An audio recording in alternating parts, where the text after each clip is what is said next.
Hey everyone, welcome back to our channel. I'm Yomesh Gupta.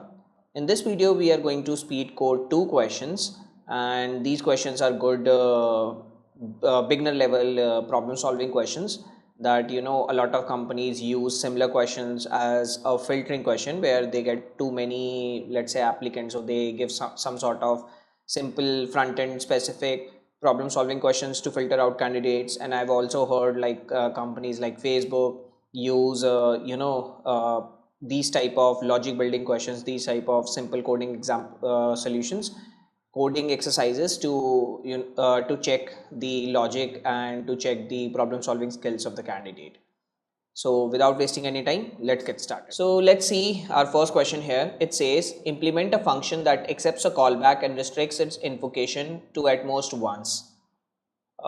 Let's see what is the description. It says the same thing says here that in this question you need to create a function that accepts a callback and restricts invocation to at most once.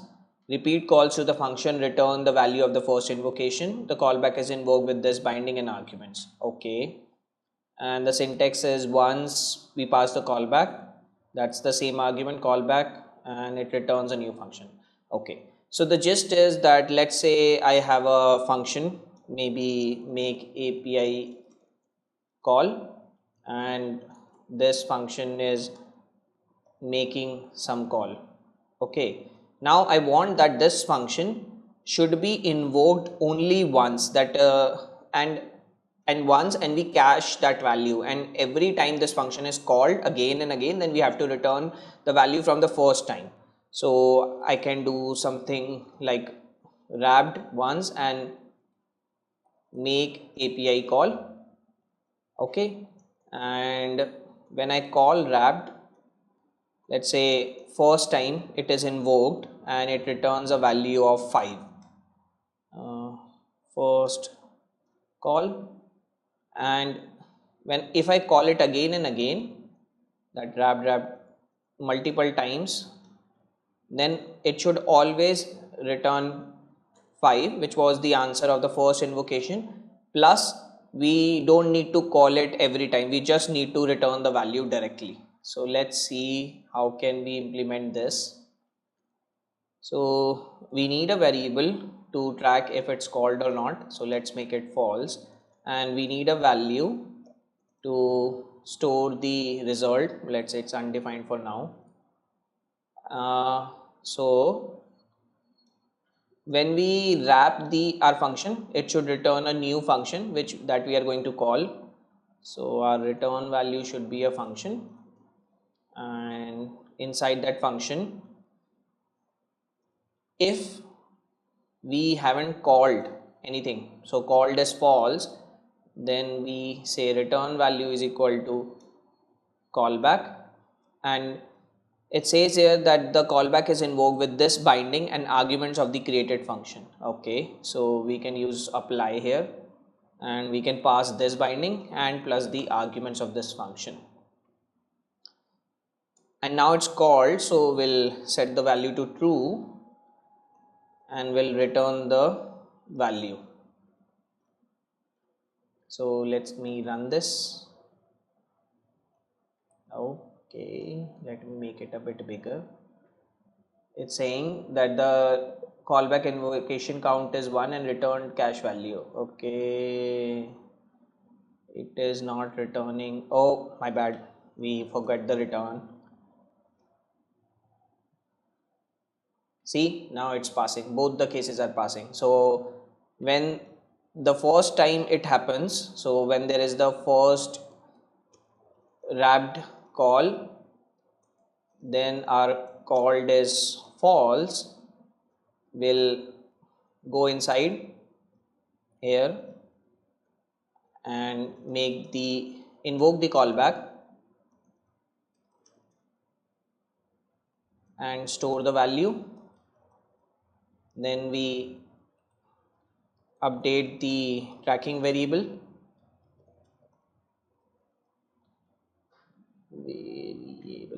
and we return the result. So, and now when the next time the wrapped call happens, this is already true now. So this if condition won't work and we directly return the value. So this was our first question. Let's see a similar question on the same lines. Let me just copy this one for once. Now this is the second question, which says that implement a function that accepts a callback and restricts its invocation to at most n times.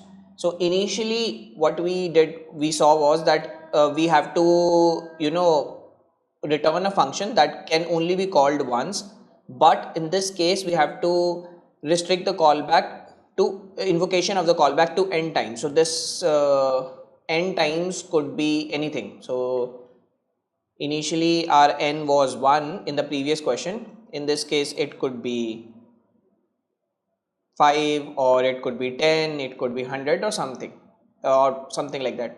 And yes, this once which we implemented is similar to the once method which is provided by Lodash, and this method limit which we are trying to implement here is equal to the before method that's provided by the Lodash library. Let's see what's the syntax here. It says that we have to pass the callback and the number of time it's going to call, which is n, the number of calls at which callback is no longer invoked. Okay, and returns the restricted function. It says that we have to solve it within 30 minutes. I think we're going to finish quite early before that. So let's say if I copy paste my previous code and clean it a bit, let me just clean it. So if I run this code now, then it's going to break. So let me try. So let's increase the size. So yes, saying that right now it's saying that expected callback to be invoked 3 times, but actual invocation count found is 1. So let me zoom in a bit so you can read. Expected callback to be invoked 3 times, but actual invocation count found is 1. This is so because we have copied the code, and in that code we were forcing that the function should be called just once. So let's say if I make this from a boolean to a number, a counter where we are going to track, and inside this we can change the condition that if counter is less than n, then we are going to invoke the callback and store the value, and in place of the tracking variable we are just going to increase the counter by 1, and at last we are going to return the value. So let me run this now. Let's see both our test cases are passing. So if we dry run it, so let's say if our n is 2, so initially our counter is 0, so this is a 0 less than 2 is truthy value, it's going to return a true. We go inside, we call the invoke the callback, store the value and increase the counter. So next time our counter is 1 and 1 is less than 2, again it's true. We go inside the if condition, we invoke the callback, store the value, increase the counter. Now next time the counter is 2 and 2 is not less than 2, so this condition fails and we return the value. So on every time when we invoke the function, our on every subsequent call our if condition would fail and we would just return the value. And like I mentioned that as per the condition that we have to call the function till n, and after that we should return the value of the last invocation. That's why we are storing the return value again and again. So this brings end to our both the questions. These are pretty interesting and beginner friendly questions that a lot of companies use such type of questions to check problem solving skills and logic building in front end space. So this brings end to our video. I hope you like the solutions I provided. If you feel that I could improve upon something, or maybe there is another better solution to the problems I shared, then please feel free to go to the website, pass the test cases and share your submissions with me either through comments or through social media platforms. Also, I'm constantly adding new questions to the platform, from different top product companies, and questions like get elements by class name, promise polyfill, auto collapse, accordion, file menu, debugging route questions, and so more. And I have lots of big things planned for the platform which are going to be released soon. So and a lot of people reach out to me and they share their stories that how they were able to use this platform and 2x 3x their salary, and were able to grab jobs in top product companies of India and around the world. So this is your chance. The platform is completely free.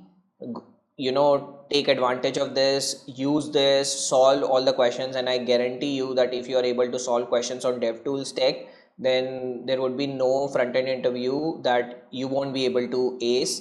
You would be able to get all the jobs, all the offers, and there are tough times. And this is for the community. Go use it, make the best of it, and share your stories with me. So till next time, take care. Bye bye.